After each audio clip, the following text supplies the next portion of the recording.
What's up there, Kiss Army? Tom and Zeus with another episode of Shout It Out Loudcast.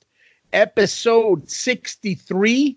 We're calling this one Mitch Lafon. What's this one about, Tom? It's about Mitch Lafon.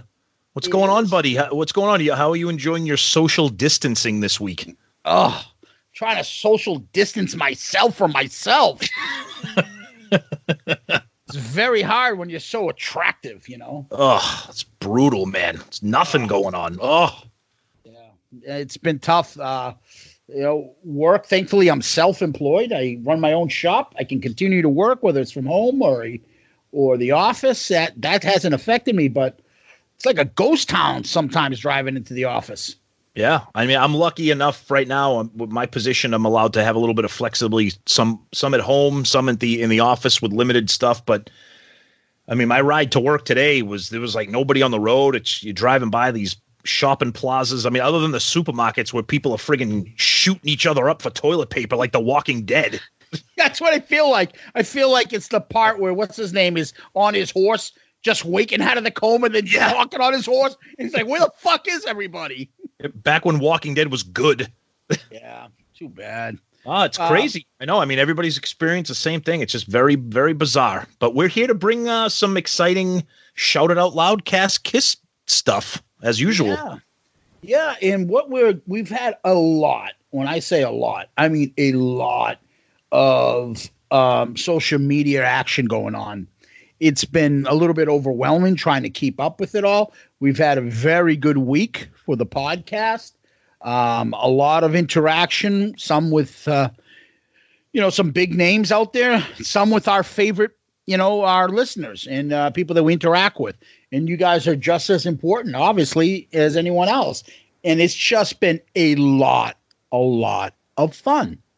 Yeah, it's amazing. We cannot thank you guys enough for the amazing feedback and interaction. And we're talking about our non-makeup madness tournament brackets. With the feedback has been amazing. It's just makes it so much fun to have a community out there talking about Kiss, loving Kiss, especially this era of the band that is so different for certain people. And like Zeus said, I mean, people submitting brackets, just an overwhelming response, and we're just so thankful for that. So, for the most part, everybody, I wouldn't say the most part, really everybody has been generous, has enjoyed this, has said thank you for, giving us something fun to talk about during this time. And the interaction's been incredible, except for Dave Cranston. He can go fuck himself. Don't say that. We love Dave. Although he did shit on me. He did shit on me and tell me that I should have fought more for songs like While the City Sleeps. That's the thing. I'm joking with Dave, but I'm like, dude, Jesus, Tommy, how come you let Zeus win? First of all, he didn't let me win. We discussed this back and forth. Right. Believe me, I don't have any say more than Tommy does. But you want Tommy to put down his foot for what was it? Rain? And what was the other one he was fighting about? Was it, I don't know, Murder in High Heels or something? Oh, it's another fucking Carnival of Souls song that he really liked. In the era? I actually like that song a lot. Okay, wonderful. So are we debating whether to keep, Bang Bang You? And we're like, no, Cold Gin can't make it over that. No. Keep out Black Diamond. We need to fucking put in, I don't know, Little Caesar. I mean, come on, buddy. We're talking about getting rid of these shit songs at the end of the barrel that are just going to get destroyed. And then he wants to show me as proof that my decision was bad, that Tears Are Falling beat that thing like 97% to 3. Well, okay. I'm sorry that While the City Sleeps would have maybe got 4%. Tears Are Fallen went up against I Confess. Yeah. Any song that went up against Tears Are Fallen was losing 90-something to some single digit. Exactly.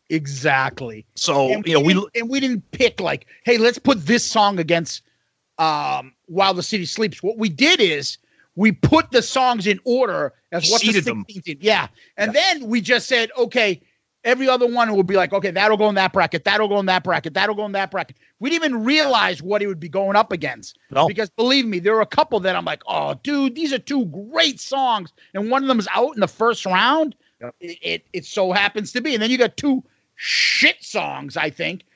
Young and Wasted, Burn, Bitch, Burn going up against that. Tommy loves those. I hate those two songs are friggin' awesome. Yeah, Settle down.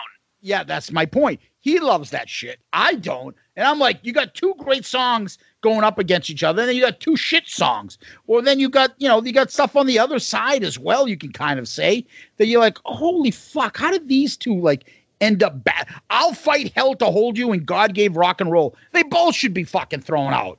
I would rather have God Gave Rock and Roll versus I'll Fight Hell to Hold You.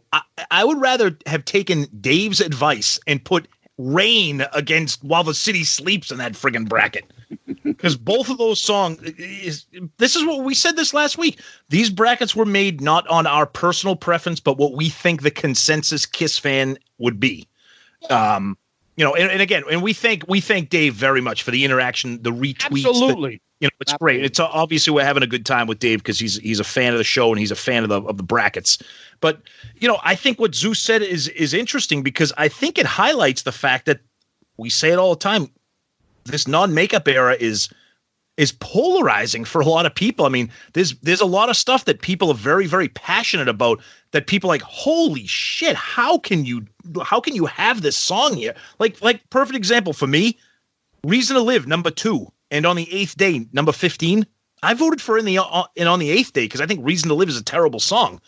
There are other people who filled out their brackets that had Reason to Live going to the final 4. They should probably be pushed off a bridge for doing that, but that's up to them. I talked with Mitch Lafon, our guest tonight, earlier, and he was like, Heaven's on Fire, I will be there. And I'm like, are you shitting me? He's like, I'm so sick of Heaven's on Fire. So you'll get that once in a while. And it's true. Like, you know how many people were saying, like, I fucking hate God Gave fucking Syphilis of the Lips to Me, whatever that song is. And they hate that shit. But then other people will be like, I hate Keyboard Kiss, I'll Fight Hell. And then some people will be like, are you kidding me? I'll Fight Hell to Hold You and My Way are my fucking go-to songs. I love those. Yep. So I've heard strong opinions about certain songs one way or the other. And if they are, that means interaction. I want them in there. Nobody, with the exception of Dave, is fucking fighting about In the Mirror or While the City Sleeps. But now we know there is somebody out there. One person. Oh, come on. You. Nice. Who wouldn't love a pony? Who wouldn't love a person that had a pony? You said so. But you said that. You said. And I hate anyone who had a pony. I had pony. My brother had pony. I had a pony. So what's wrong with that? But like you said, the thing about these songs, like when we did last year when we did the Makeup Madness, you did not get a lot of like arguing, like, oh, I can't believe you like Mr. Speed. That song's terrible. Like everybody likes Mr. Speed. Like this is like we got into it with I think it might have been our buddy Tony from Restrained. I think he was like just in love with I'll Fight Hell to Hold You. And I'm like, you must have to be suffering hearing loss from playing the guitar too loud in your band because that song is a fucking nightmare. But you got people like Jericho love that shit. Yep. Love that shit. Yep. And other people that like Crazy Nights is their go-to album. Yep. They love Keyboard Kiss. I myself am not a fan of those. I like the Gene songs on that album. I'll tell you two things that stuck out. We talked about this before recording. The unbelievable love for A Million to One. Wow. Woo-hoo! I mean, great song, but I mean, I think we did that a bit in Injustice, making that a 5 seed because everybody loves that song. Yep, and that's coming up. The big showdown between the heavyweights, that and Unholy. Remember when we did our Jericho draft of non-makeup draft? Yeah. That was my number one pick, A Million to One. I know. It's amazing. And then another song that's getting a ton of love that Zeus and I both fucking hate is King of the Mountain, and I don't get it. I don't get it. It's Sonny and his goddamn burner accounts. I said that, yeah. I don't get it. The best part of that song is the first 2 seconds with Eric banging on the drums. Then all of a sudden I'm like, oh, no. I'm the king of the mountain. Oh, And okay. And then for people to think that that's better than King of Hearts. How? King of Hearts is a great song. It's a great song. King of the Mountain is terrible. It's Waterboy Kiss. You can do it. You can be the king of the mountain. You can do it! Now, we talked about this too before we recorded, and I'm devastated because one of my all-time favorite Gene songs, makeup or non-makeup, lost in a emergency tiebreaker poll. Oh, we had Under the Gun and Thou Shalt Not. It ended up going into a tiebreaker poll. Under the Gun won. It was close again, but Under the Gun won. And I said it on Twitter. I was like, I cannot stand Fast Kiss. It's not my kind of music for them. And again, unbelievably polarizing. Thou Shalt Not is garbage. That song's a pile of shit. Other people saying, I love that. It's one of my favorite songs on Revenge. Other people saying Under the Gun is one of the best songs on Animalize. It's just, it's amazing. And that's what makes this just so fun. We just had Sonny on just now. We were talking, the two of us were talking. Oh, yeah. Yep. And you brought this up to him, and he's like, oh, Under the Gun. I was like, yeah, see? Yeah, and then he goes, yeah, Under the Gun and I'm Alive. I go, those are literally two of the worst songs in the entire Kiss catalog.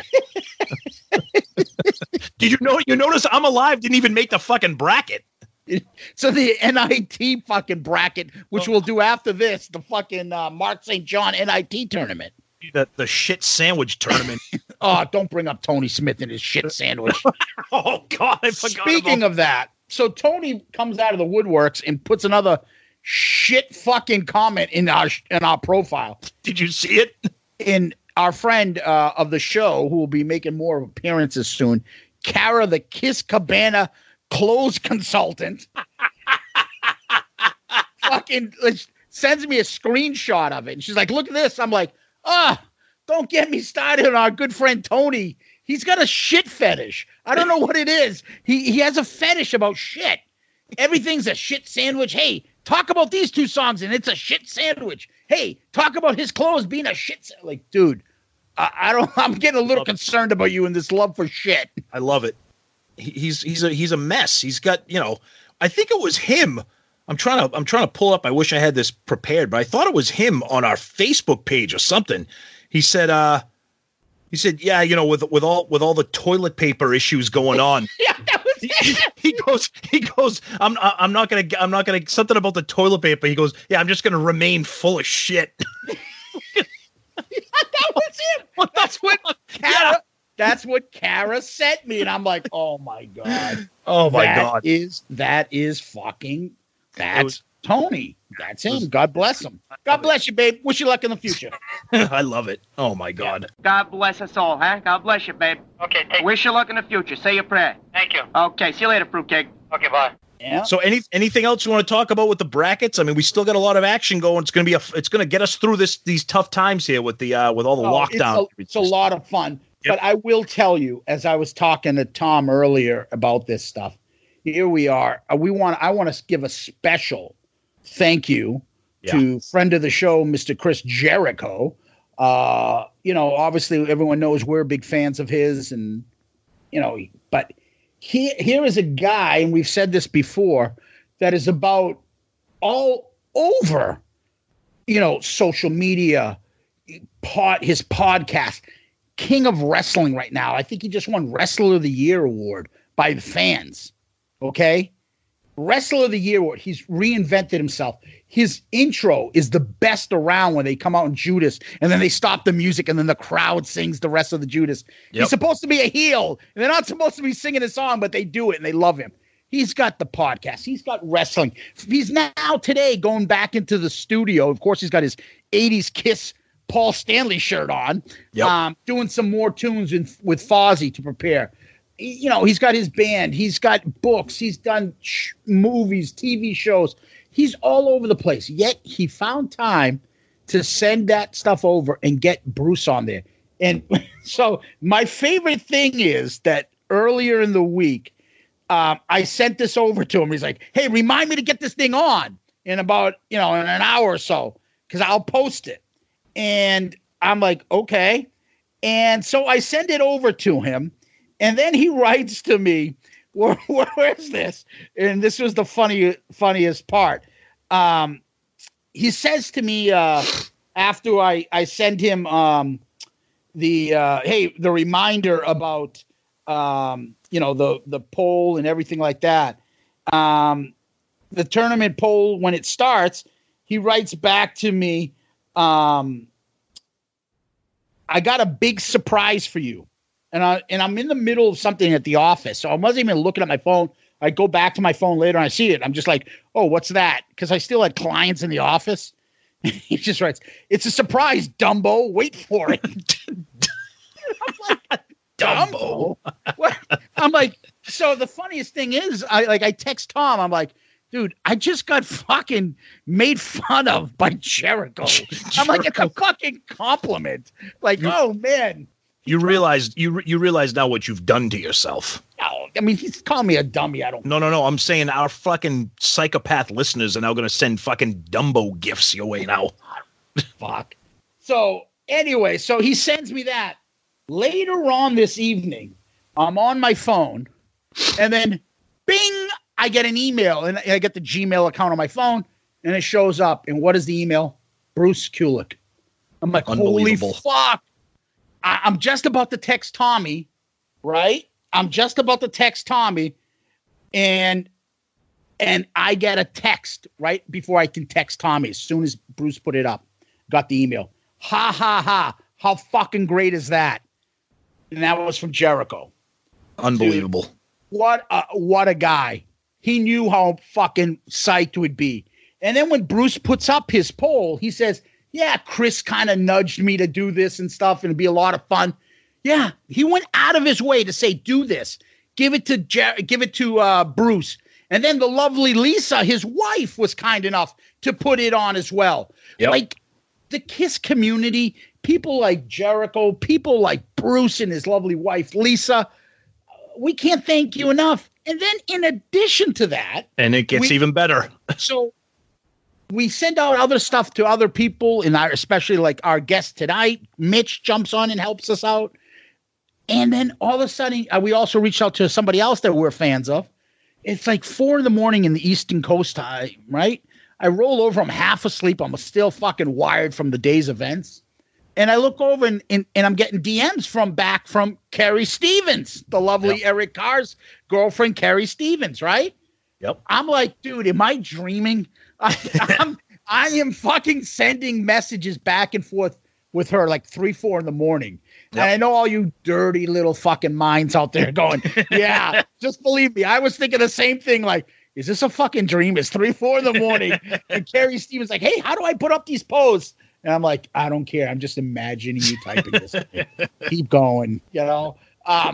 And I'm just like, holy fuck. Never mind that. In the meantime, we got Joey Casada goes out of his way to say to us too, like, hey, put yours up. I want to go up against Jericho head to head.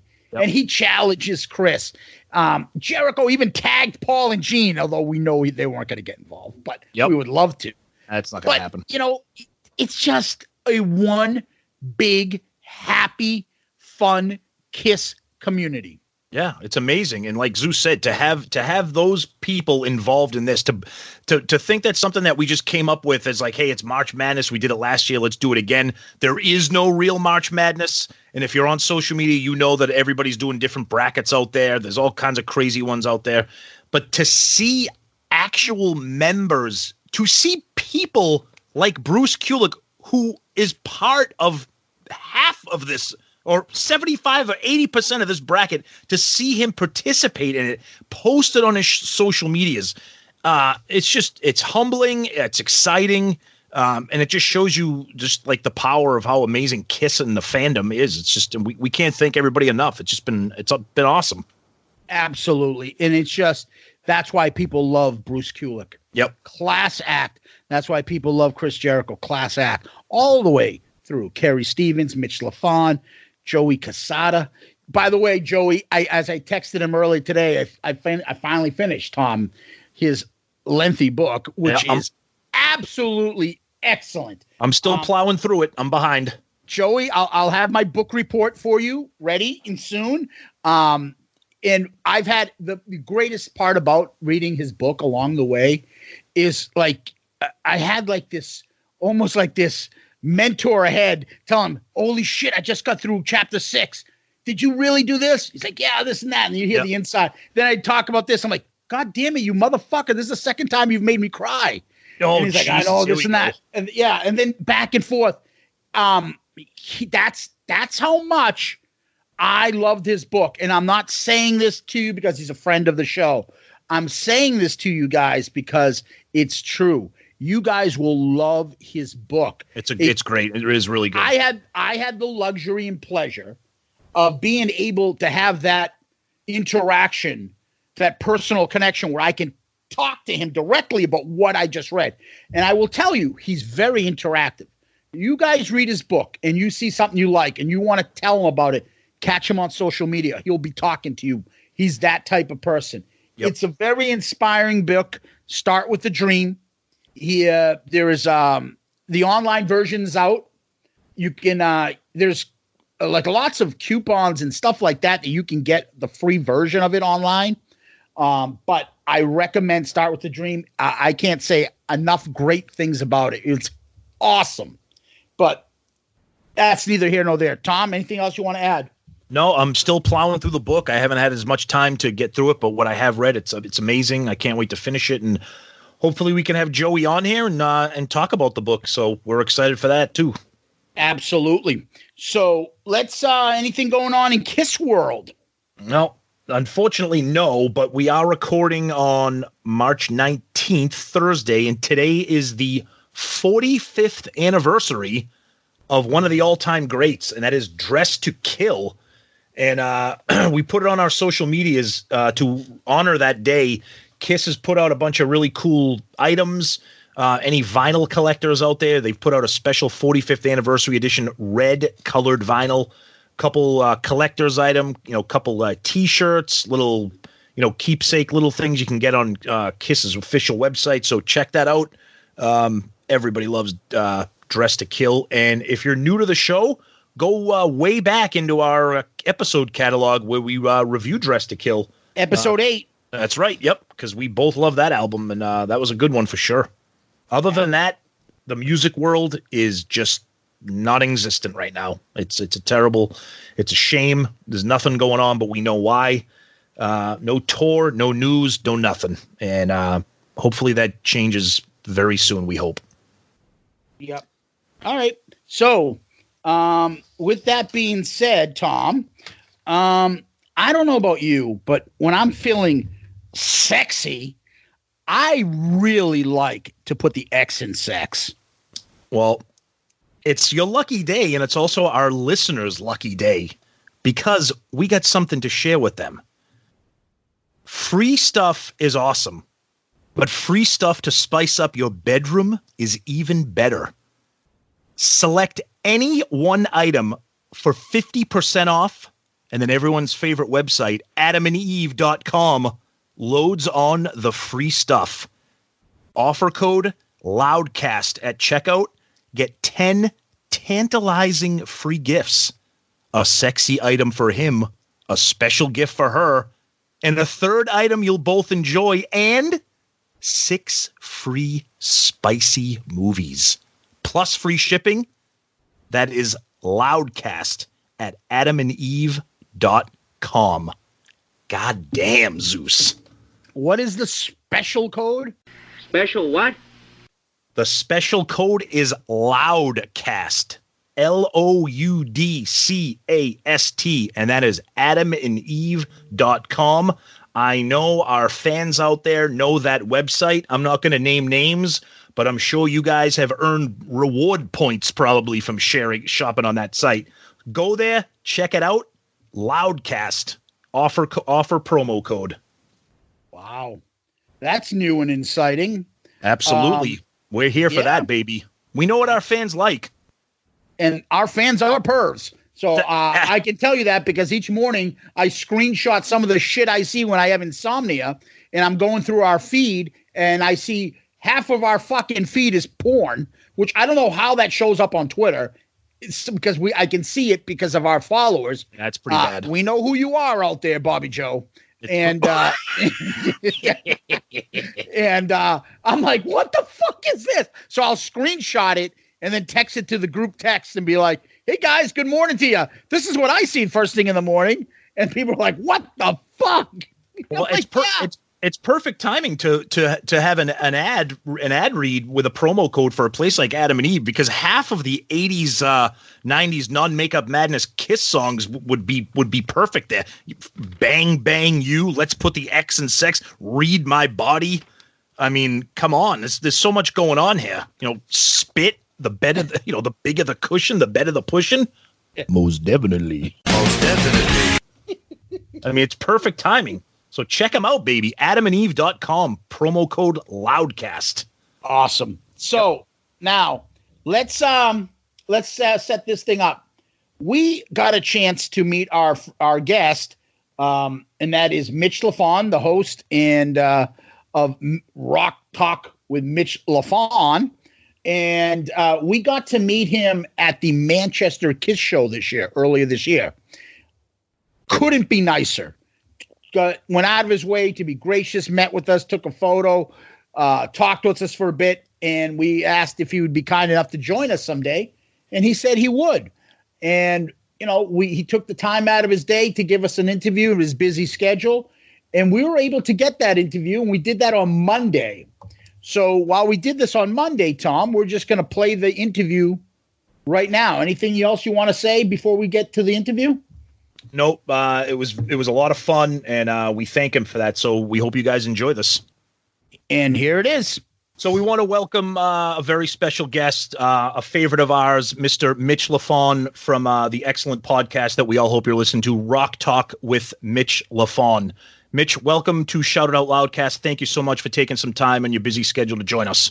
Yeah, bonjour, as we say in Montreal. How are you? We're doing great. We're surviving the chaos here, and just wanted to get a couple minutes with you to talk Kiss and specifically and some rock in general. Yeah, anything. I'm always willing to talk. That's my gig. Awesome. And we want to start off by saying thank you again for taking a few minutes to meet us, get some pictures with us at the Manchester show, the end of the road show. What a great show that was. I have to say, I got there at 2 p.m, and I got a chance to speak with Doc McGee, and of course the entire KISS organization was kind enough to give us passes, and so we sat and watched the David Lee Roth sound check. Now David wasn't there, but the band ran through 13 songs. Some of them they ran through twice, and what an experience that was. Yes, it's not Alex Van Halen, it's not Eddie Van Halen, but just to hear the band run through those iconic songs in an empty venue, and what an afternoon! I have to say, the KISS crew, all of them, from Doc McGee to Keith LaRue to all, just terrific guys, terrific people. Yeah, it was a great experience for us, and I'm glad, based on some of the changes that we've seen so far, with the set list, on both sides, which is kind of a good segue. Zeus, if you want to jump in here, we always like set list questions. Oh, hey, since he has a god name, can I have a god name too? Can I be like he's Zeus? Can I be like Poseidon or something? Neptune, something. Neptune, maybe. Yeah. I can't Zeus. I mean, I can't compete with Zeus. Well, he's Greek, so I don't know. Do they have any Canadian? Can I go like? Oh yeah, it's Canadian. I get to be Gretzky. Is that what you're saying? All right, I'm a Gretzky. What's better than that? The greatest. No, I actually saw a game with. I saw them live. I saw Gretzky live. You're gonna get me to get off track. First of all, his name is Bobby Orr. Oh. Okay, so let's not go there with Gretzky. Okay, was he not a Canadian Bobby Orr? Canadian? Yeah, he's Canadian and one of the classiest gentlemen you'll ever meet in your life. Yeah, the other great Bruin, and there are a few. Ray Bork. You can't deny Ray Bork, man. And right. Like him or love the Bruins or not, Ray Bork was a class act, and of course Canadian. That's right. True. French Canadian. Him and Patrice Bergeron, two guys that can walk in Montreal and never get hated. No, right? Ray Bork cannot be hated. That man, you have to respect talent. And that guy was fucking talent. He was talent. Right. That's right. Same thing with Patrice. He's one guy in the NHL, every rink, they respect him. Now, hockey talk with Tom and Zeus. Let's switch it over. We always ask everyone that comes on here, and I'm dying to hear your answers on this. Yeah. Okay. So we call these things Murph questions after Tom's longtime college roommate, Murph.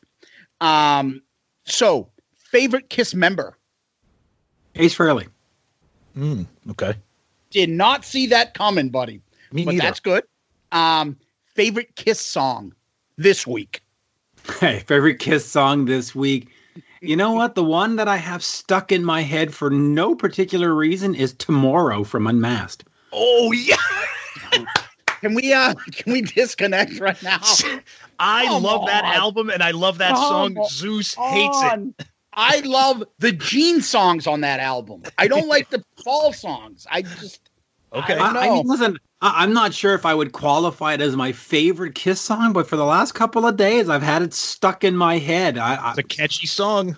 Yep. And you know what? I think because with all this coronavirus stuff, everybody says we're going to see what's going to happen tomorrow. Like every press conference is, we're going to see what's happening tomorrow. And I think that's why it's stuck in my head, because I just hear the word tomorrow. Okay. You know. Oh, but yeah, my goodness. Favorite Kiss album? That's a tough one. You know what? Sonically, maybe not the best sounding, but I'm probably going to have to go with maybe Kiss Kiss, just because all those classic songs are still being played today. I can argue for Creatures of the Night being a better album. I can argue for Love Gun being a better album. But historically significant, if it wasn't for Kiss Kiss and the fact that we're still in this day and age playing Strutter and playing 100,000 Years and playing Deuce and playing, you know, and Destroyer is overrated. So fuck Destroyer. Yes, and we will What is going on here? Hold on. We will circle, but we will circle back to that, Zeus. Finish your questions. We will circle back to that. Here's something I'm sure you're probably not going to be able to answer. How many Kiss concerts have you been to? Oh God, I believe it's 48 or something like that. Oh wow, I thought it'd be way more. Surprised. Wow. You are a busy guy, but Kiss did not come to Montreal from 1985 through 1989. There was no Asylum tour here. There was no Crazy Nights tour here. They simply ignored us. And then, of course, there was Hot in the Shade and Revenge. And then there was a period of nothing going on. And then they came back for the reunion tours. But there was a lot of dead times up in Canada. Yeah, I can see that. So here's the last one. Favorite Kiss memory for you? Oh, well, that's the easiest one. I interviewed Gene Simmons when I was 11 years old, June 9th, 1980. Hello, can you beat that? No. No, in my memory book, I can't beat that. So I will tell you. And for our listeners out there, if you have not heard that interview, Mitch has it somewhere in his podcast library of episodes. It's in there. Forgive me for not knowing exactly. That is a must listen to, because correct me if I'm wrong, Mitch, your mom was there for that, correct? She was. Well, I mean, I was 11 years old, so somebody had to drive me to New York. But listen, it's all over. I have put it on the podcast at different places. I did on this reunion tour, not reunion tour, the End of the Road tour. I did an episode where I put my first ever Gene Simmons interview with my last ever Gene Simmons interview. I thought as a bookend kind of thing. But also, if you just type in Mitch Lafon, Gene Simmons on YouTube, you can find it. And yes, you will hear my mom for the first, 11 minutes. And then I come in and people will be like, why is it a Mitch Lafon and I hear a lady? Well, you hear my mom interviewing and then me. So yeah, that's a tough memory to beat, man. That's a tough one. I don't blame you. That's amazing. Yep. And that funny thing is, I found that on my own. I went down one of these YouTube rabbit holes on my own late at night. And I'm like, what the hell is this? Mitch Lafon? That's not Mitch. And I read through the comments and someone's like, yeah, isn't that cool that he got the interview? And he's like, I'm like, holy shit, that's his mom. But the questions and the way Gene was answering, I still found it fascinating. And I love how Gene was engaging. Do you know, like a lot of those people back, talking to young kids would be like dismissive or patronizing? Exactly. He was not patronizing. No, he was engaging you. It was awesome. I went toe to toe with him too, and not in a negative sense, but I think he expected like tell me what your favorite color is, Gene. And I didn't give him those questions, even at 11 years old. So he was like, oh, look at this. Kid's kind of smart. And what I like about that interview is all the plans he set out for shit that never happened. We're going to have Kiss World. We're going to have a major tour. We're going to have a major... Yep. And it's just like, yeah, no, that didn't happen either. Though Kiss World with the what was it? The traveling carnival, traveling amusement park. Yeah, damn, that would have been cool. But can you give us a little bit of background about where that interview came from? How that even got set up? Oh, that was simple. Listen, I live in a little village of like 600 people, and I've been here for forever. So there was nothing to do in the 1980s. You know, there was no internet. There was no cable TV, for Christ's sakes. Yep. So on the back of albums, you know, there'd be management info. And in the good old days, you used to dial up 555, 1212 for information, right? Yep. So I knew the area code for New York, 212-555-1212. I called it and I said, hey, I need a phone number for O'Coin Management. And the operator gave it to me. And then I phoned O'Coin Management, and you can hear through the interview, I didn't sound like a kid. I mean, I had sort of a girl voice, but I had a great vocabulary. So I phoned up and I said, hey, I'd love to interview you, Kiss, blah, blah, blah. And they went, yeah, sure, no problem. I mean, it was really that simple. Wow. You know, now you try to get an interview with any band, not just Kiss, any band. Bands that are playing to 50 people in a club and bands that are playing to 50,000 in a stadium. And the gatekeepers, oh my fucking God, there's gatekeepers and gatekeepers and there's a gatekeeper to the gatekeeper now. Yep. Back then, Kiss's fortunes when did I phone? I must have phoned like in April of 1980. They were on a downward spiral. So the fact that anybody phoned from any part of the world and said, could we interview them? They were like, yeah, come on down. So, listen, I'm imagining had I done this phone call in 1977, it probably wouldn't have happened. Yep. Not to be disrespectful to the band, but it happened. Yeah, like you said, you caught them at a downtime when really nobody wanted to talk to them, which was great for you. Perfect for me now. Yep. My mom was doing freelance work for the Canadian Broadcast Corporation, the CBC, which shows all the Montreal Canadian games. And I know Denmark and Denmark's radio. So she had access to equipment, and I don't remember, but I probably said this is going to be an interview for the CBC. I probably said that. I don't recall the conversation exactly, and they granted it to us, and they said, would you mind doing it in person? I was like, no, I would. Where's in person? New York, and I was like.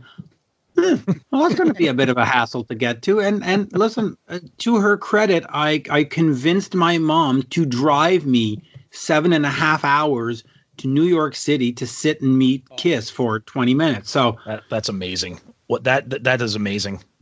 Well, I think it set up everything else that's happened to me in the rock world, quite frankly. So yeah, had she said no, and had I not had that story to tell, I don't think I'd be doing this today. Yeah. So. That's awesome. Life changing, and I think you saw in my social medias. I took her to that show on in August of this year, 2019. Yes, very cool. And that sort of brought the whole circle to an end. Yep. So good times actually. And so, then I was just a 6 weeks later, I saw the Eric Carr show at the Palladium because it was June 9th, and then. July 25th, I convinced her to drive me back down. I said, I have to see this show. And she said, why? I said, they're introducing a new drummer. They will talk about this for years. And she's like, they're not going to know Kiss next in 2 years from now. I went, let's go. And we went, and we ended up buying tickets from a scalper for $30. And she was like, oh, $30. Well, listen, tickets were like, I think $7 or $30 for a ticket was highway robbery. Oh, yeah, absolutely. And I convinced her to fork out $60 because, she had to take me, obviously, so I couldn't go alone. And she did. And I remember the speech. She was like, you're going to have to, whatever it was, mow the lawn for the... Like, yeah. But, boy, being able to actually say I was in the building for Eric Carr's first show, not, I was outside. I was thinking of going. No. I was in the building for Eric Carr's first show. That's amazing. That's great memory number 2. I was just going to say, the fact that that's your second memory shows you how awesome that first memory is. Yeah, that's a great point. That's a great point. Yeah, that Palladium, and I'm still to this day trying to get a good bootleg copy of that concert, and I've yet to find one that sounds pretty good. I think Joey was there too. Casada got his. I think he was at that Palladium concert too. There's a lot of people that come out of the woodworks. Yeah, I was there. Just like all the guys who were at Ted Williams' last baseball game. I was there too. Right? But I think the guys from Anthrax were there too. If I'm not mistaken, Scott Ian and Charlie Benente have said, if not said to me or to other people, that they were there. So yeah, a lot of cool little connections to think that you were in a building and maybe even standing next to these people. And of course, you were nothing and they were nothing, and it all sort of blew up, 15 years later. It's kind of cool. Yeah, absolutely. So let's circle back a little bit from when we met you at the Manchester show, and the rumors at that time. Well, it wasn't a rumor, but that they were going to make changes to the set list. And that show that we were at, it was the first show of the second leg of the U.S. tour. So we didn't know what the set list was going to be. Everybody was excited. You and your background allowed you to get a glimpse into it. You didn't tell us it, but you teased it to us. Mm-hmm.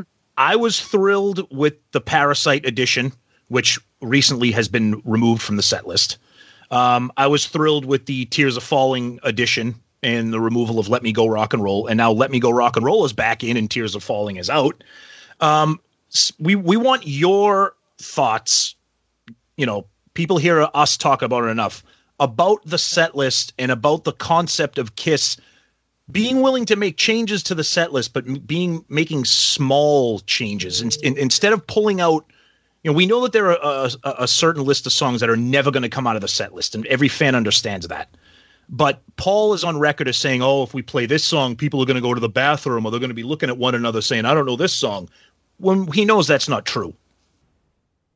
Well, a couple of things. First of all, even though there are songs like Rock and Roll All Night and Detroit Rock City and stuff that probably must remain at all times, nothing says that they must remain at the same spot in the set list. I have said, and I've said it to Eric Singer personally, I would love to see you start with Rock and Roll All Night, because that would throw fans off. You would show up to the show and you hear Rock and Roll All Night first and you go, oh, does that mean we're already done? That's one so then you're like, oh, okay, well, if that's the first song, I think that just that in itself would make it intriguing, and it would also be like a mission statement. We are here to rock and roll you all night and party every day. And you're like, okay, so let's see what you've got for the next 90 minutes. And just changing it in the position of the set list, I think would make it intriguing without change. Now, other than that, I do think that they should rotate songs in and out. And here's why, because I've heard Paul say this over and over and over again. We have to play the hits. We have to play the songs that people are familiar with. And I'll take a song like Let Me Go Rock and Roll or 100,000 Years. They were not radio singles. They were not part of any MTV video kind of thing. So I would argue that a song like, if you're going to go with that logic, and I understand the logic, then I would have to say, logically, Forever, which was an MTV hit, should be in the set list. I mean, if you're going to tell me that 100,000 Years is more of a fair weather fan song than Forever is, well, no. No. Exactly. If you're playing to the fair weather fan, not the diehard, which is fine. A lot of bands play to the fair weather fan, the ones that just know the ones. Then you can't argue that 100,000 Years or Let Me Go Rock and Roll are more important than the 80s stuff, because, All Hell's Breaking Loose, Lick It Up, Who Wants to Be Lonely, all this stuff that was on MTV and got played ad nauseum on MTV probably has more fair weather fans than any deep catalog song from the 70s, just because of the media context. So, I think they should switch it out. And then you look at a band like Metallica or even Bon Jovi. Metallica switch out nightly 5 songs. Yep. All the time. Last time I looked, they're playing stadiums. I don't think it's hurting their bottom line in any way, shape, or form. Bon Jovi's another band that will switch out 3, 4, 5 songs a night. Again, in Europe especially, they are still a stadium act. In North America, they are a solid arena act, not hurting their bottom line. So this whole thing that you can't switch stuff out because people are going to run to the bathroom. You know where they're running to the bathroom? During an 8-minute Tommy Thayer guitar solo, during an 8-minute Eric Singer solo. And by the way, a lot of them are running out to the bathroom doing an 8-minute Peter Criss solo or an 8-minute Ace Frehley. It has nothing to do with Tommy or Eric. But if you're going to tell me that they are not going to go, they're not going to go pee-pee. Let me rephrase that. They're not going to go pee-pee during a solo, but they're going to go pee-pee during Forever. Give me a fucking break. Yeah. And real quick, and Zeus, just give me this. And if to use that logic that Paul uses, and I see a lot of fans talking about this, the fact that there is nothing from Revenge on this tour. There were multiple videos, multiple, rock radio hits from that album, which is mind-blowing that was a comeback album for them. They don't represent that album. They don't represent some of my favorites like I Stole Your Love, Come On and Love Me. And like you said, Let Me Go Rock and Roll and 100,000 Years.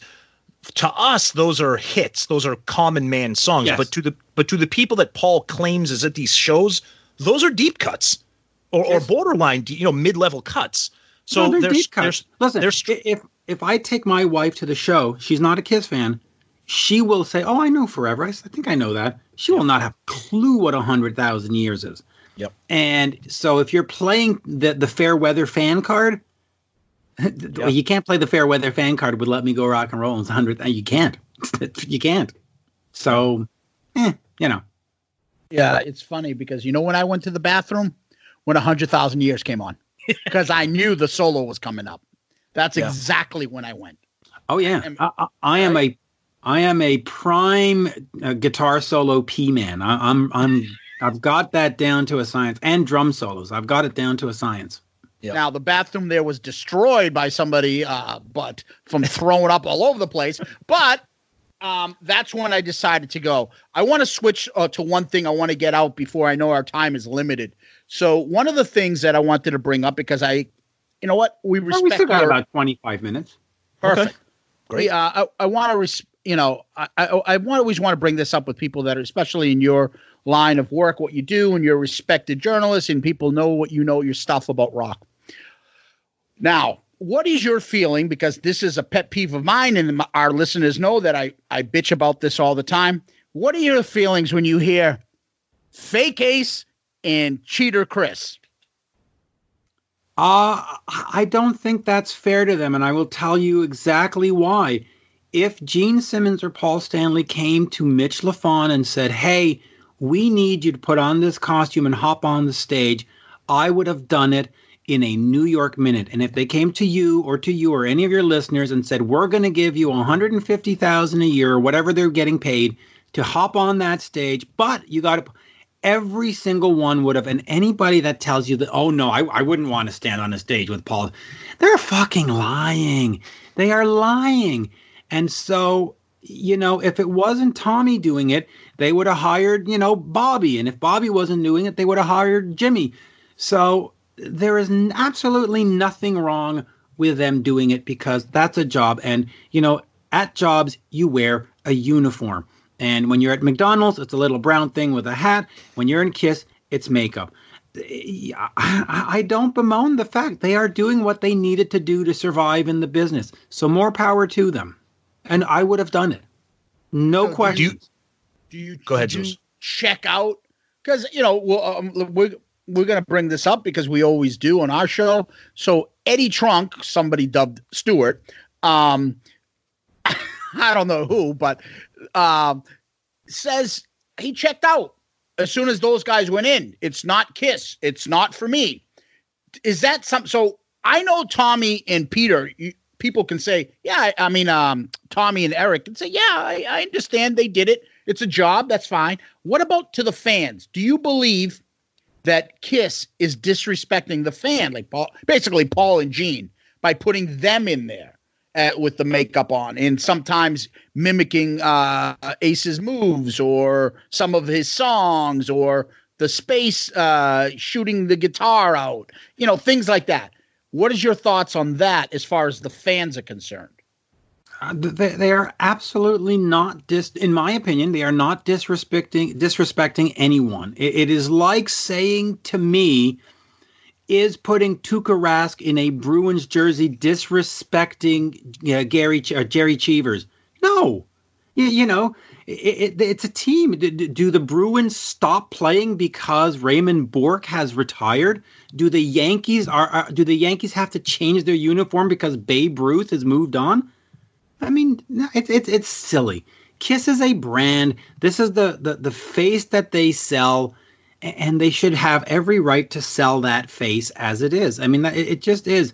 You know, people always get on me by talking about brands and business, but it is a business. It's not the music give me a hug. It's music. It's the music business, and Kiss has every right to have a public face. You know, you're asking Kiss to change their look would be the same as asking Coca-Cola to redesign their cans because it's not 1987 anymore. It's not fair. It's not fair. It's not disrespectful. In fact, I think it's respecting the fans by saying, this is the look that you know. We're going to give you the look that you know. Unfortunately, the people that were in those roles before cannot be here. For whatever reason, whether it's, medical reasons or whether it's legal, they can't be there. So, and you know what? Kiss would have retired in 2000. We are now 20 years later, and we're here 20 years later because of Tommy, because of Eric, and because of the decision Paul and Gene made. So I'm grateful that I got an extra 20 years of Kiss. And listen, I was at that Manchester show in February of 2020. I loved every minute of that day. And had they not made those decisions, we would not have had that moment. So, you know, whatever. And Eddie I love Eddie Trunk. He has his right. If he doesn't like it, he doesn't like it. That's fine. Listen, I don't like Bjork, but should I... You know, should you not be a Bjork fan? Of course you should be a Bjork. If you like Bjork, then go be a Bjork fan and buy every album she's ever made and go to every show. Just because I don't like it doesn't mean you shouldn't like it. So I'm fine with it. And if Eddie doesn't feel, you know, simpatico with the new Kiss, well, okay. But he's simpatico with a whole bunch of other bands and he promotes other bands, and good. That's the way it should be. But the problem I have, yeah. But I mean, you're hitting a lot of these great points, and we're in a complete agreement with you. The problem we have, and that we vent about, is that he holds, and he's got a very nice. He's got a very big microphone, and he holds Kiss to a different standard than other bands. And whether we talk about the supposed tracks that apparently no other band that goes on the show talks about, or the whole costume and switching members up. Is there anybody in Foreigner that's original anymore? I mean, you can go down the line, but it seems to be that Kiss gets more shit for this, and that's the thing that bugs me. It's that they single Kiss out and they put it on them, and it's not to say, well, you can have your opinion, I can have mine. It's that I am voicing my opinion out to a mass audience to agree with my thought that Kiss don't pay attention to them. That's not real Kiss. And that's what annoys me. I know it annoys Tom as well. And a lot of Kiss fans out there. And this isn't a shit fest on your friend, but that's the part that's out there in social media that's still somewhat prevalent. The Kiss Army, you know what it is. Yeah. Half of them are toxic. But first of all, I think part of it is somewhat personal because of the relationship with Ace and Peter that he has. I think also the fact, it seems as though the Kiss camp has gone out of their way to not cooperate with him. And listen, you could make the exact same accusations with me when it comes to Nirvana. I have taken almost every opportunity to make snide comments about them, and fairly or unfairly, whether it's mature or not mature. I mean, those are all other debates. You know, it just is. And he has that platform and he has that microphone. And before you condemn Eddie and say, oh, he's a horrible human being, let's just remember that for the last 30 years, for the late 90s to the early 2000s, there was really one voice talking about Firehouse and Warrant and Pretty Boy Floyd, and it was Eddie. And if it wasn't for Eddie, I don't think we'd have an M3 festival. I don't think we'd have the early days of Rocklahoma when it was an 80s festival. I think a lot of that stuff would have fallen to the wayside. I think the Quiet Riots and the Warrants of the world might have fallen off the map had it not been for him championing it. And you know what? Kiss doesn't need Eddie Trunk to champion it. Kiss doesn't need Mitch Lafon to champion them. Kiss doesn't need you or your friend to champion them. Kiss can exist without us championing them, whereas the Warrants and the Quiet Riots couldn't have existed without Eddie Trunk championing them. So, you know, is it annoying that he's bashing our favorite band? Maybe. Does it remove his importance in the grand scheme of things? No, absolutely not. You know, it doesn't. And me bashing Nirvana, maybe I should stop. But we all have our whipping boy, you know, we all do. Well said, Mitch. Well said. So that being said, talking about original members and, you know, the new guys, let's circle back. We talked about this at the beginning, but now let's talk about it a little bit more before we wrap it up. So this is Monday, March 16th. I think it was yesterday, Sunday, March 15th was the anniversary of Destroyer. Now, in terms of being simpatico here, Mitch and myself, look, I love all Kiss. I love a lot of what's on Destroyer. But I am on a lot to hate too. Sweet Pain is just hold on, slow down, Zeus.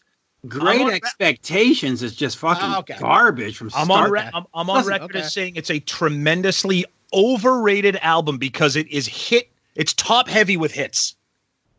And it's bottom heavy with garbage. Go ahead. I mean, shout it out loud, Detroit Rock City, King of the Nighttime World, unquestionable.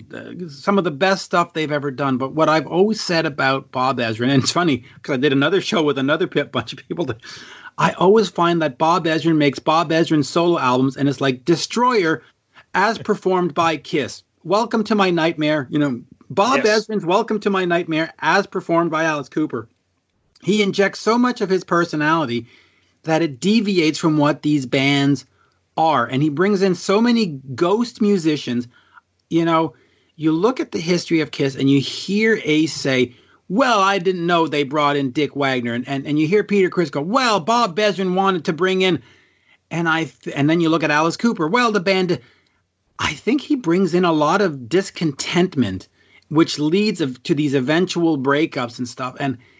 And it's not really a Kiss record. Kiss records do not have violins. They don't, or they shouldn't.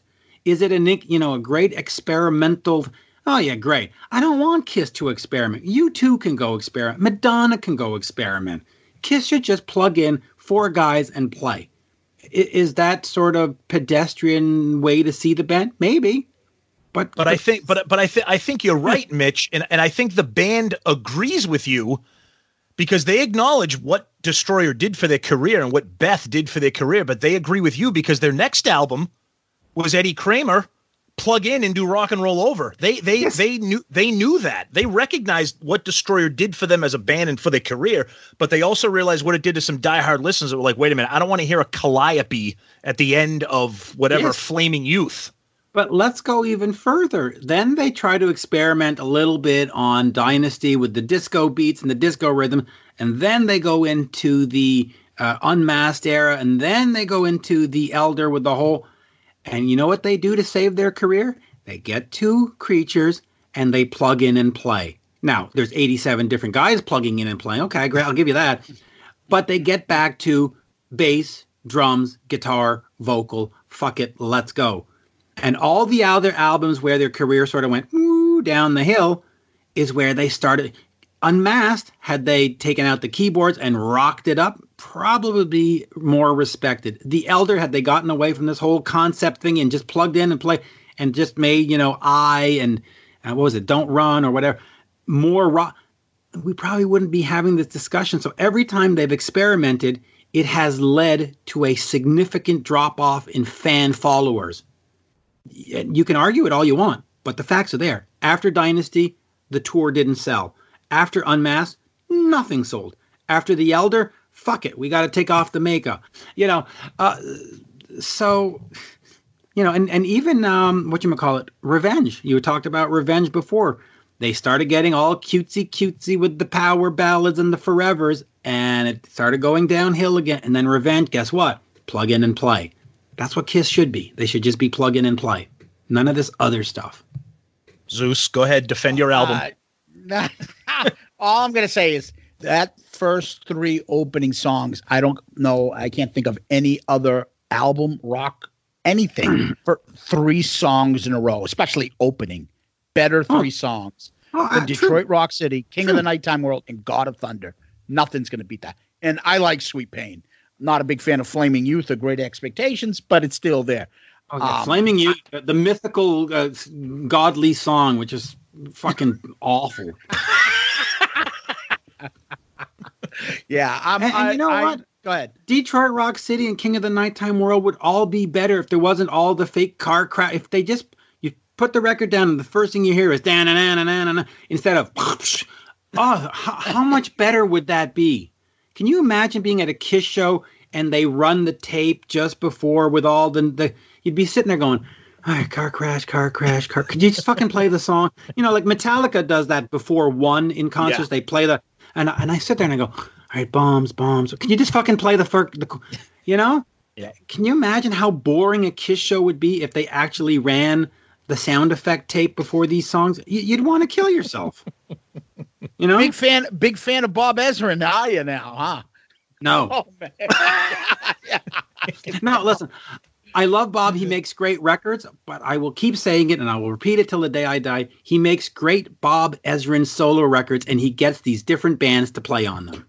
Now, that being said, I think Revenge is my favorite non-makeup Kiss album.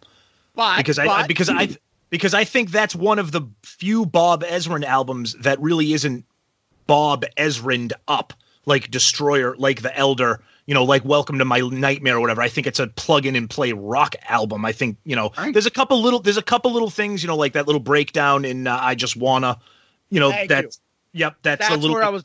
That's where I was going, Tom. That's where. And don't forget, he was up to his old tricks. You get Kevin Valentine that comes in and does a ghost drum. You get Dig Wagner on Every Time I Look at You that comes in and does a ghost guitar thing. And it's like, true. Really? Like, you can't fucking get Bruce Kulick to do that. He did it during the Unplugged in 95. So if he could do it in 95, there's no reason why he couldn't have done it in whatever, 91 or 92, whenever they record. Like really, you have to start bringing in the buddies again. Like, stop it. And I've spoken to the band members. There are a couple of them that were sort of upset that, Bruce didn't do that solo in there. And now the Kevin Valentine thing, apparently they had already gone out to start the promo tour and it had to be fixed. And okay, that's a different story. But bringing in Dick Wagner, why? Why was Dick Wagner needed on the Revenge album? Yes, he plays great. Yes, he was a great guy, but he's not better than Bruce Kulick. Yeah, well, some might say yes, but still, Bruce could have handled it. Bruce could handle anything. Maybe he needed to do 40 takes to get it right. I don't know. I don't think he would. I think he probably could nail it in 3 or 4. But back to the same games. It's always the same games with Bob. Let me get my friends in. Fucking leave your friends at home. Jesus. Now that you think of makes me think hard, I'm like, God damn. Listen, Pink Floyd, The Wall. Okay, great. Yep. What happened to Pink Floyd by the mid 80s or 4 or 5 years later? It was all fucking down the drain. What happened to the Alice Cooper group after Welcome to My Nightmare? It was all down the drain. Yeah, Interesting. No, but what he's saying right now makes me think like, God damn it, he's right. Kiss performed, 4 members performed on the first 3 albums. All of a sudden, he comes in and, hey, you play this. And then ever since Destroyer, there's always ghost guys coming in. And then Ace doesn't need to go there. You don't need me to play this. And then Peter gets pissy, doesn't work on his craft, and he starts going down the drain. And then they're just used to Paul and Gene and whoever comes in. It's no big deal. We can always bring somebody in. They're not sticking to, we're a band, you're in this band, you play on this album. Yeah, and everything changed. Even Gene started not showing up. On Unmasked. I don't know about I can't remember on Dynasty, but on Unmasked, a lot of the bass parts were that guy Harper, Tommy Harper, or whatever. There was Harper on there. There was eventually in the 90s or the 80s, there was Jean Beauvoir, Mitch Weissman. All of a sudden, we don't have to be, and that's what makes a band. You have to be those guys. Zeus, Zeus, did we just convince you that Destroyer stinks? No, it destroyed the band. No, he's going to convince me about like this Bob Ezra. Maybe he's not as cool. Yeah, maybe he's not as cool. God damn it! He's not. We're gonna have an I hate Bob Ezra episode coming up. I guess I don't know. God damn it! But anyways, man, that's a great conversation. Thank you, and it does enlighten me and open up my eyes to this. Holy shit! Now, so go ahead. Take Destroyer and take those 3 songs and take out all the sound effects. How much more powerful would it be if those chords just hit you right between the eyes right away? Boom, boom, boom. That's why I say I wouldn't take those side effects away.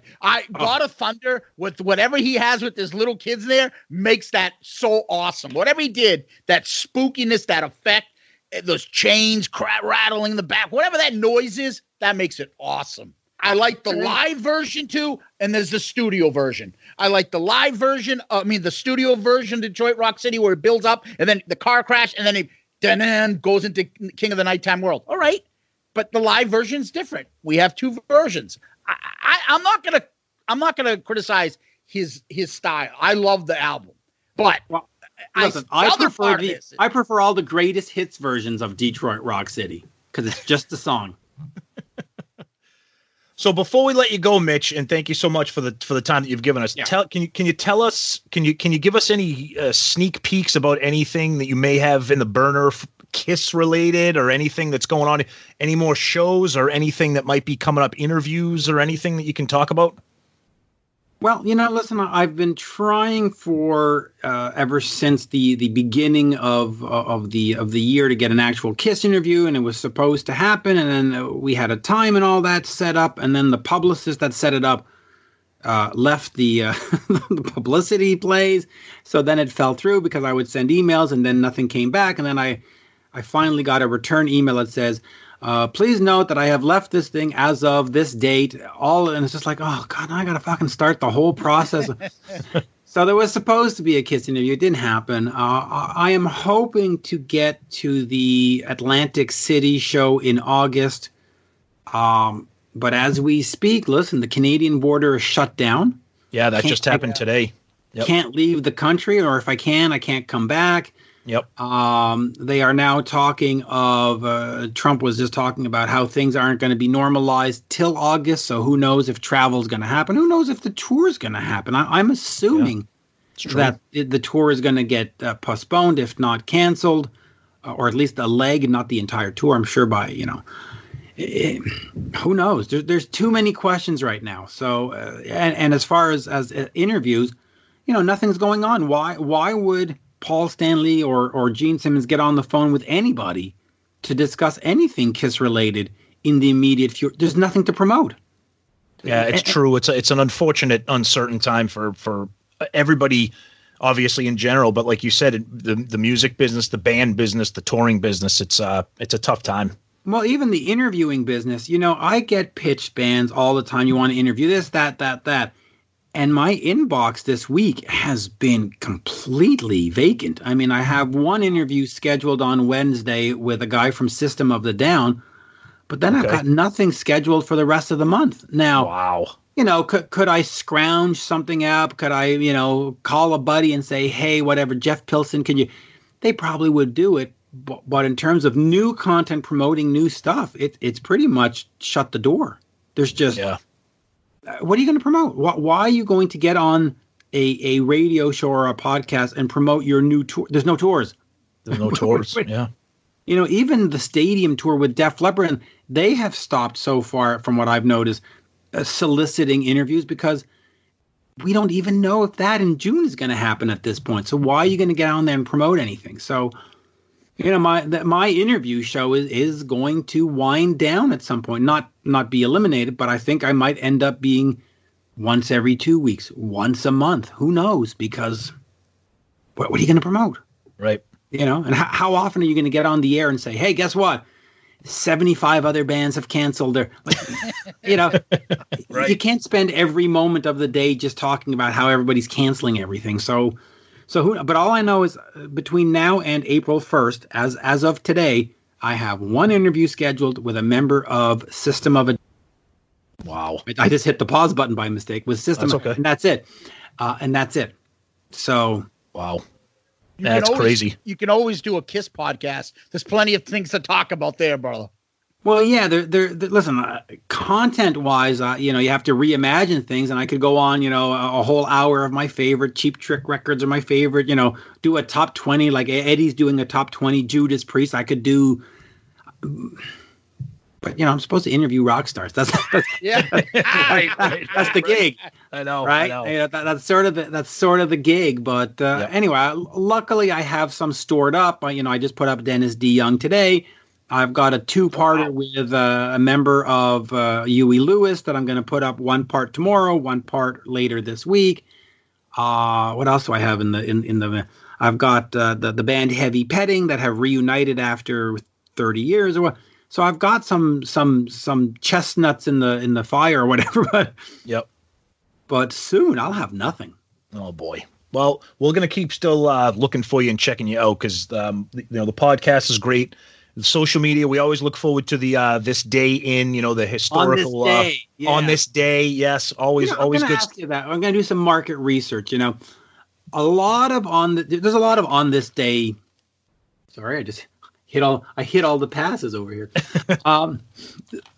There's a lot of on this day Twitter feeds and stuff like that, and they'll just go on this day Kiss released Destroyer.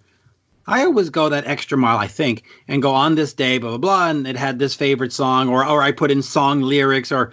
I love it. Yep. I don't want to say I try to cheese it up a bit, but I try to, you know, should I be doing that, or should I just go with the straight old facts? Because I get a lot of ribbing, especially when I do, on this day they released this single, and then I somehow work in the lyrics. I personally think it's awesome when you try to get the lyrics as part of the phraseology there of the tweet. But one thing song titles, I try to work in song titles on the album. Well, that too, right? That too. But one thing that you need to stop doing, yes, is calling Poison mighty. Oh, stop! Poison is not mighty. Okay, because I love when you say, on this day, the mighty Van Halen. On this day, the mighty AC/DC. On this day, the mighty Kiss. On this day, the mighty Poison? No! First of all, let me explain. There are bands that I sometimes don't put the moniker mighty on, not on purpose, but I leave it out because I want that conversation. So, like, if I do Led Zeppelin, or if I do, I won't put mighty. And I'll get somebody going, wait, you just said mighty Poison, but Led Zeppelin doesn't get it? And I go, thank you for helping my analytics. There you go. Right? Now, that said, as far as Poison goes, I do find them mighty in the sense that, first of all, I'm friends with the band members. Okay. And Ricky Rocket has been nothing but super nice over the last... at least 20, 25. He's just been absolutely a true rock star to me, just as nice can be, you know? Yep. And there was a time where I walked into a record store and I saw the Poison Look What the Cat Dragged In, the cassette was on sale for $5.99, where all the other albums were, you know, in Montreal, $12.99, $12.99, $10.99, $12. Wow! And I said, you know what? I've only got $6 or $7 on me. I'm going to buy this thing, and I played it in the car because the store was, you know, I live in a village. The store was 45 minutes away from me, so I essentially heard the album twice on the way home, in full. And it was just fun. It was summer when I bought it. You know, it's a great album. It is a great album. And you know what? They have always, they've never shied away from being Poison. True. No matter what the haters have said, no matter what critics have said, they come out, and whether you want to call it cheese or you want to call it serious rock, whatever, they've always come out and they've just been Poison. There has never been the Poison Dark Grunge Mood album. or the Poison Grunge album, or the what am I trying to say? Operation Mindcrime is a Concept. Concept. That's what I'm looking for. Yep. Thank you. They've never done they've just said, hey, this is Poison. We do 3-minute disposable rock songs. Do you want to buy into it like you want to buy a McDonald's cheeseburger? And for 30 years, I've gone, yeah, you know what? I'm kind of in the mood for a cheeseburger. I don't need the whole fucking steak and the potatoes and the rice and the parsley. Sometimes I just want the cheese. And so for that, they have been mighty because they have stayed focused. We are Poison. This is Poison. If you want whatever, go listen to U2. Go listen to Metallica. Go, you know, there's no load or reload or Lulu or Saint Anger in the Poison canon. There is no. They've just been Poison, and they've been Elder. No, they've unabashedly said, "This is Poison. Look what the cat dragged in," and you just go, "Yeah, you know what? Sometimes that's just what I want." And people, and we just talked about set list. They haven't changed their set list in 25 years. But you know what? When you go to a Poison show, you know exactly what you're going to get. You know exactly it's going to be 73 minutes long, but you walk out with a smile because they just deliver what you want them to deliver. You know, you shouldn't eat McDonald's, but goddamn, put the smile on. It's good. Yeah, when you dig into that nugget, you're like, fuck, this is processed food and it's greasy and yeah. Then you bite into it and you go, yeah, fuck it. I'm allowed. And one more thing real quick. The other thing that I love about the, this day in or today, I'm sorry, whatever. On this day, who we like to refer to as the release police, who also goes by the name of Mr. Kurt Gooch, if we can say his name. We love him, and we've gotten into him with him on our Facebook page, but there is nothing that excites me more than having somebody say, on this day, Kiss released this, and just waiting for the Kurt Gooch tweet or Facebook comment saying, oh, no. Yeah, listen, Kurt is, he is properly researched, and his information is probably very accurate. And I've had this conversation with him, like the Kiss album, the Kiss album. Yep. The date that everybody goes by, including Kiss, is February 18th. The actual release date, historically, is February 8th. But it is hard for me or for anyone to go on this day, February 8th, Kiss came out, and then have the actual Kiss 10 days later say, hey, because fans are going to go, oh, you're an idiot because you didn't, Kiss would know better than you. No, no, actually, not necessarily, because the story that I've understood is that somewhere along the line, they had to retranscribe the discography for whatever release, and somebody made a typo, and somebody added a 1, and all of a sudden, February 8th became February 18th. And if you look at the magazines and blah, blah, blah of the day, and Kurt had provided them with me, it says, Kiss, blah, new band releasing. If you look at the material from 1970, whatever, 3 or 4, it clearly says on February 8th next week. Wow. It clearly says it. Yeah. So February 8th is clearly the correct day if you do the digging. But how are you going to beat the machine? It's hard to beat the machine. It's true. You know, the only one where I have pushed back are releases, like for a while, they would say on January 1st, Rush, whatever, January 1st, 1979 or whatever, Rush released Permanent Waves. And it's like, nobody fucking released anything on January 1st. Up in Canada, stores were closed because, you know, nobody put out a release on a day where stores were traditionally closed because, you know, not unlike now, back in those days, there was no Sunday shopping. Things were closed. So if you're telling me it was released on Christmas Day or on January 1st, I go, nah, no, it wasn't, because shit was closed.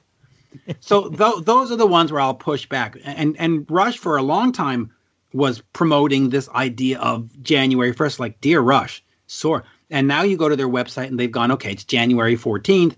Okay, now.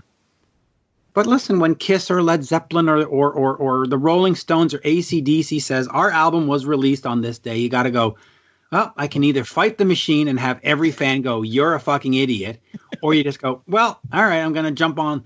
So Curtis is right in his approach, but he's also wrong in the sense to think that I can or somebody else can beat the machine, because a lot of this comes down to perception. And if they perceive you to be wrong, even if you're right, you're screwed. So what I've done now is, especially on the Kiss stuff, because I know Kurt's going to get in there, I'll go, according to the band's official website, this was released on this day. You have to play defense against him because you know he's going to say. Well, no, but it's not just for him. It's because there are, especially with Kiss, there are very good historians that will come up and say, no. And I'll say, listen, okay, but according to the official source or according to the band, it's this. And that sort of mitigates it, because in one sense, you can sort of say, well, okay, the band's wrong. Yeah, okay. But but the perception has to be that you're accurate. And I do my best to be absolutely accurate. I check 3, 4, 5, 6 sources. There was one the other day with David Coverdale. And I checked into it, and some said, well, it's March 6th, and some said it's March 7th, and I just went, okay, you know what? I'm not posting it, because there doesn't seem to be a straight answer. 5 sites will say March 6th, 5 sites say March 7th, 5 sites say,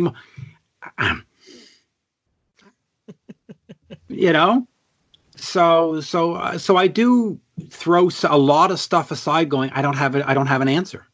I don't have an answer. But you can't beat Kiss. If Kiss says it's February 18th, it's got to be that. Yeah.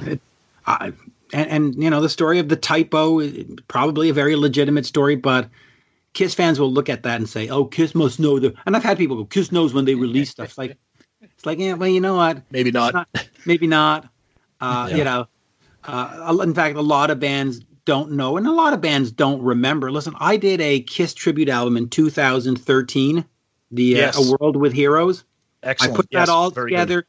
I spent 9 months putting that together, and sometimes people will say, "Oh, I really love the song that whatever." The Honeymoon Suite did, and I'll go, were they on there?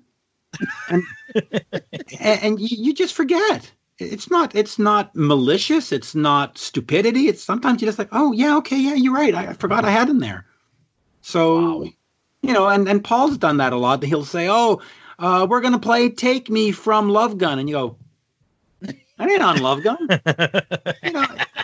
It's not stupidity. It's not maliciousness. It's you forget because you're doing so much stuff, you know.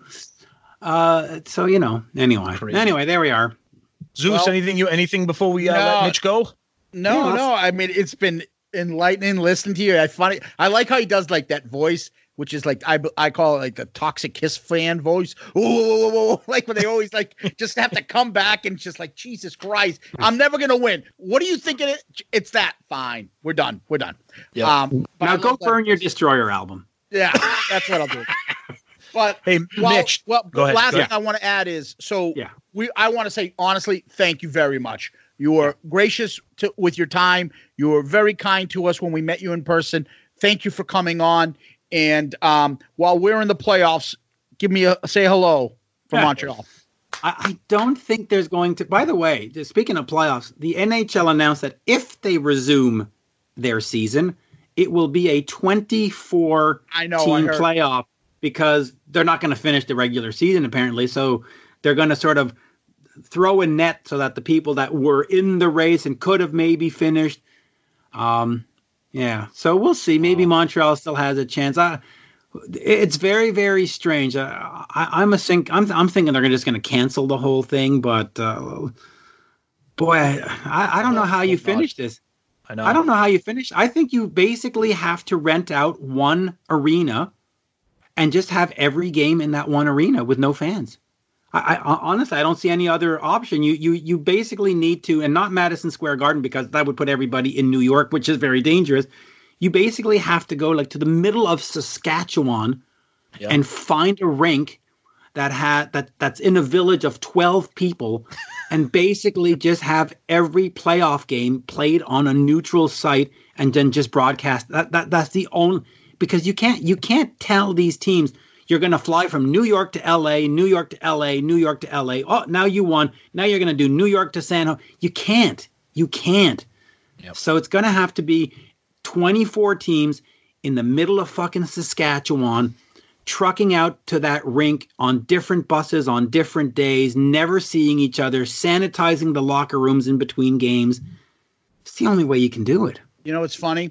Your fellow Canadian there, Jericho, put up I saw some meme or something. They had like Corona all throughout U.S. and Canada, and it stopped right in Winnipeg. He's like, even Corona doesn't want to come to Winnipeg. So I'm like, that's where you put it while you're saying that. Right? Yeah, that's where you put it. Yeah. Plus Winnipeg in June still has snow, so the virus won't be able to survive. Perfect. Mitch, thank you so much for taking the time. We had a blast. Hopefully we can do this again. Thank you so much, buddy. No, we got plenty of free time. Absolutely. Yeah. Thanks again, buddy. Take care. Okay. Bye-bye. So that was a lot of fun. As you can see, Mitch, huge Kiss fan, huge music fan. We had a lot of fun talking to him about, the end of the road tour when we ran into him in Manchester, talking about, some of what's going on with the controversy that you hear about, Eric and Tommy wearing the makeup, his thoughts on that. Got into a little bit of discussion about what we all think of Destroyer. That was a lot of fun. And then just some music talk in general, especially with what's going on, in the current situation right now. So we want to thank Mitch again. That was a lot of fun. We hope we can have him on again to talk more Kiss, but we really enjoyed that, and we hope you guys did too. Yeah, he was such a gracious guy with us. Very, very knowledgeable about the whole industry, Kiss specific. It's funny because the next day I needed to get a couple things from him, and Tommy wasn't available, so I talked with him. And Tom's like, "Oh, how'd it go?" I'm like, "Dude, you would have fucking hated it." The first 45 minutes, all we talked about was the Montreal Canadiens and the Boston Bruins. What the Canadians need to do to get into the playoffs. Oh, God. Claude Julien, the former Bruins coach, the former Habs coach, and now the Habs coach again. Yep. It was just hockey talk. Tom would have put a fucking bullet in his head. We were talking about the Montreal Canadiens' poor draft record and everything, and I was in heaven, and me and him were loving it. But Tom would have been like, what the fuck? That would have been... Yeah, thanks. But he was such a great guy. So a couple things come to mind when I think of this interview specific. I like that we threw out the things that were, the controversial things about Kiss, and we asked his thoughts on them. The first one, like not in order, but like we asked him about what does he think about the criticism of Fake Fraley and Cheater Chris. Yep. Yeah, no, it was interesting to get his perspective on it. And everybody has their opinion. We know what Stuart thinks about it. And Mitch had his own opinions, and I think that's what makes this good, and we appreciate the honesty. And it was just really interesting talking to somebody like Zeus said that's in the industry, that's connected, that sees these bands and interviews these musicians and these promoters and these managers. Just really good stuff. A good time talking to somebody in the know. Yeah, and the other thing that I really enjoyed is that talk we had about the set list. Yeah, the songs, right? Yep. So absolutely. These are things that we always love to hear other people share their opinion, whether it's, it's exactly aligns with ours or it doesn't. It doesn't matter. And, we brought up our good friend Stuart, AKA Eddie Trunk. And, he didn't hold back. He defended him. He calls him his friend, and it is his friend. And God bless them in their friendship. It is what it is. But, we say all the time with us, we joke about Kiss. We can make fun of Kiss because Kiss is part of our family. Yep. Whereas we think those outside guys, you're not coming from a good place when you're making fun of them. No, you're trying to hurt the band. Yeah, exactly. And you're trying to hurt the fandom. You're trying to make it so that people won't buy their music, won't go to their concert. So you're not coming from a good. We're telling you, go buy that shit so you can laugh at that song, or go watch this video so you can giggle about fucking Tommy's. Sorry, buddy. Thanks. I appreciate it. Paul's wardrobe. Tommy's wardrobe. But you get what we're saying. But we're the first ones to tell you, oh no, you're mistaken. Fucking The Elder has some awesome tracks. You need to go buy that album. You know? Yep. No, it's true. It's true. So it was a good time for sure. We hope you guys enjoyed it as much as we did. Absolutely. So that being said, let's move on to a question, Tom. So this is off of Facebook. This comes from Alan, and it's a timely question. It's a quick, easy one, but just be interested to see what you think. So with all the social distancing, self-quarantining, etc., if you had to choose to be self-quarantined with either Kiss DVDs or Kiss CDs, which would you choose? You can only have one. You either get the music, the CDs, or however you. Are they all of them, like unlimited? Yes. Yep, you'd get the library of Kiss DVDs or the library of Kiss CDs. That's it. Do I know what Kiss is? What do you mean?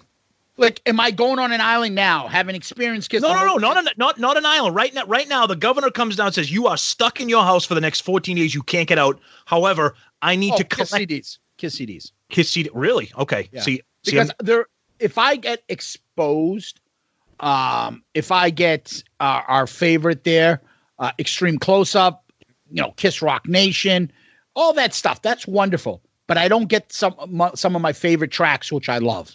Okay. The deep cuts. Okay. So, if I didn't know I already know what Kiss looks like. So I have that image in my head. So knowing what Kiss looks like, I'd rather listen to the music. If I didn't know what Kiss looked like, I'd want the CDs and the DVDs, because I'd get to experience all of that and see like, holy fuck, and have that in my imagination. See, for me, I'm the exact opposite. I would take the DVDs so that I could watch them as a movie visually and still consume the music while I'm watching the videos, watch the live concerts on Kissology, watch, Rock the Nation, watch Second Coming, all those things. So I'm consuming both the audio and the video. It would be tough to not have the music, the CDs or the digital, whatever, but I would go DVDs, I think. Okay. But it's a good question. Hopefully we don't have to make that decision anytime soon, but that was a good one. Exactly. Yep. Thank you. You want to tell people where they can find us? Yeah, we are on all the social medias, as hopefully you guys can see: Twitter, Instagram, Facebook. Email at shoutitoutloudcast@gmail.com. And where else are we on? Part of the Pantheon podcast family. We're on Apple, iTunes, Google Play, Stitcher, Spotify, iHeartRadio, Pandora. All those, any place you can get a podcast, we're there. Yeah. Tom mentioned it. Give us one of those 5-star reviews on Apple, iTunes. You can, we call it Star Child reviews. Those 5-star child reviews help people find us on, the internet, help find us in podcast world. They move us up the ladder, and then we can get, some big guests on and things like that we'd like to have on because of, what you guys do for us. And we're greatly appreciative of all that.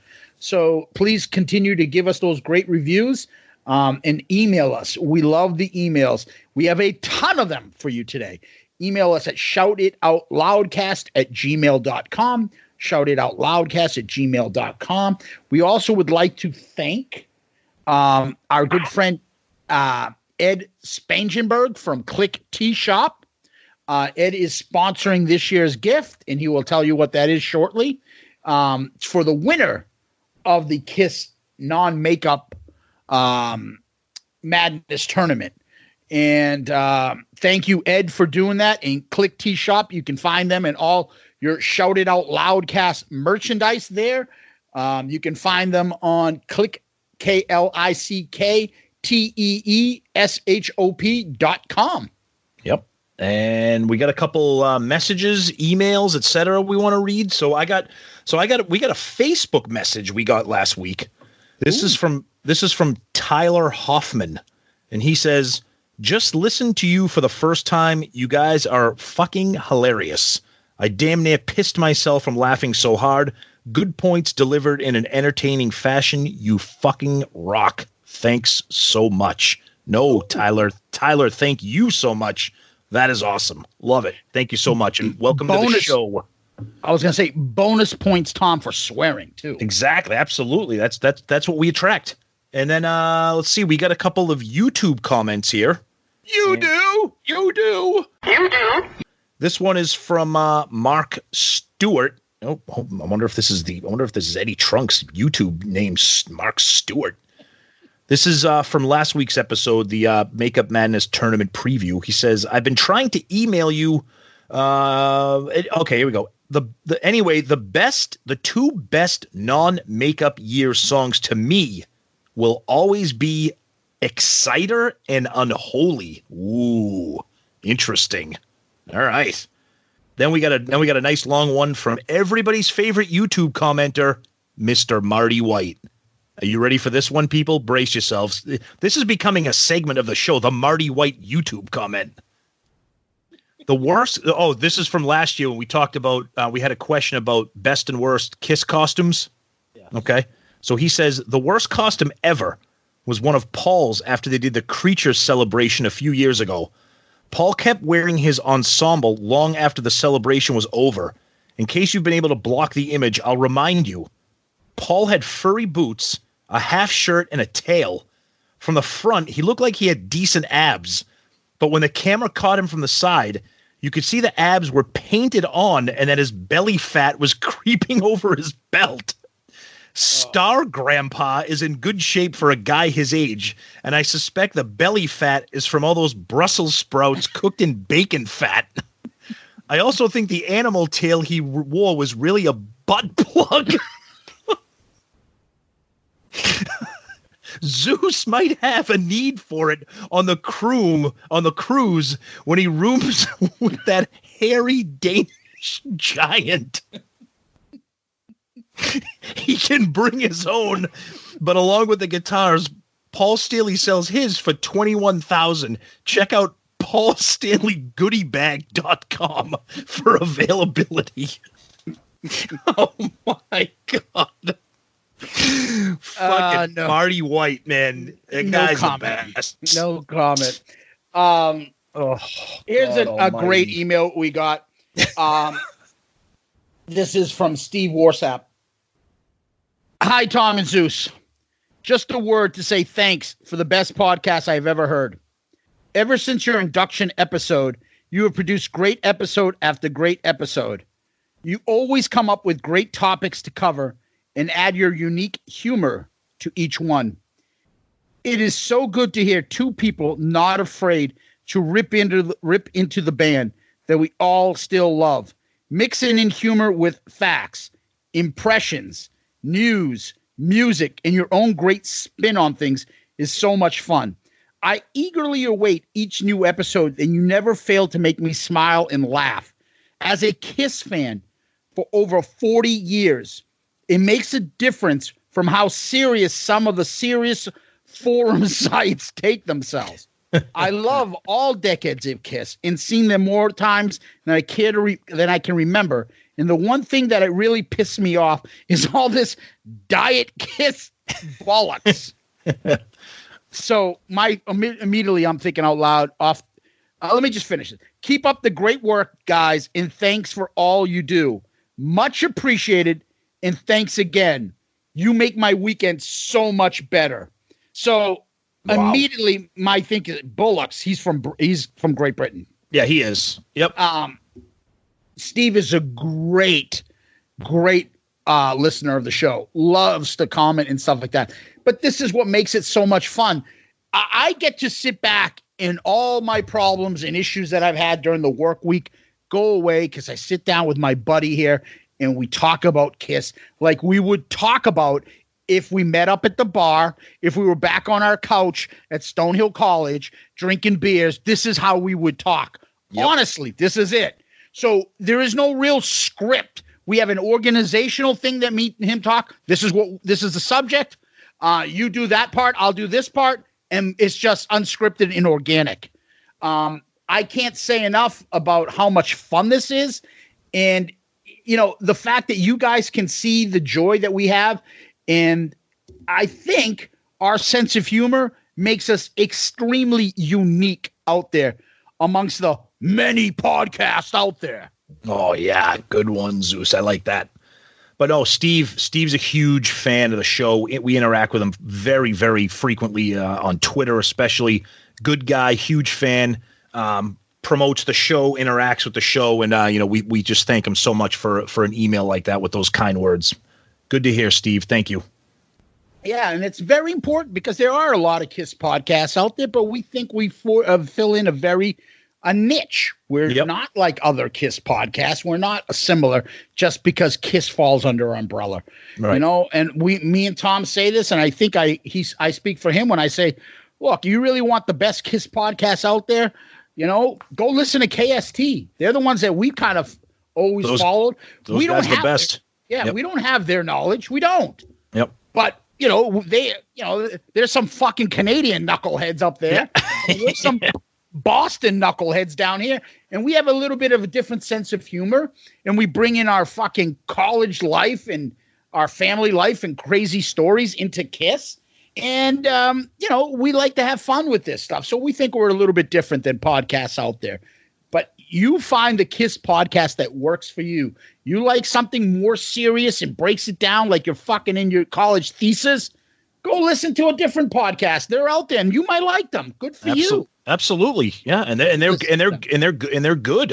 It and depends what they on, do, right? It depends on what mood you're in. And there's a bunch out there as if you've heard us, you've probably heard them. And we listen to those podcasts ourselves too. It just depends on what. Yep. Absolutely, yep. We like PRC. We like listening to KST still. There are podcasts out there that we really enjoy. We love Pot of Thunder. Yep. It's all different. You don't have to be the same thing.